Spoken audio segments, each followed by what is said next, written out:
Hi friends, today recipe హెల్త్కి ఎంతో మంచి చేసే ఫ్లాక్స్ సీడ్స్ అండ్ పంకిన్ సీడ్స్తో కారపొడి చేసుకున్నాను. ముందుగా కడాయిలో కొంచెం ఆయిల్ వేసుకుని ఎండుమిర్చి విత్తనాలు బయట వేయించి తీసుకుని పెట్టుకోవాలన్నమాట. అదే బాండీలో ఫ్లాక్స్ సీడ్స్ మరియు పంకిన్ సీడ్స్ కూడా వేసుకుని ఫ్రై చేసుకోవాలన్నమాట. అవి ఫ్రై అయిన తర్వాత సరిపడా చింతపండు, ఒక 5-6 వెల్లుల్లి రెబ్బలు కూడా యాడ్ చేసుకుని ఫ్రై చేసుకోవాలి.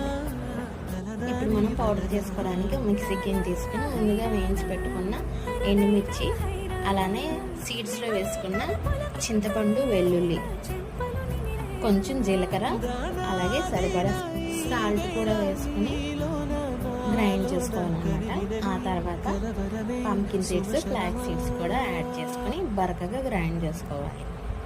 ఎక్కువ పొడి చేసుకోకుండా బరకగా పొడి చేసుకుంటే పంటకి తగులుతా ఫ్లాక్స్ సీడ్స్ చాలా బాగుంటుందండి. Let's try it.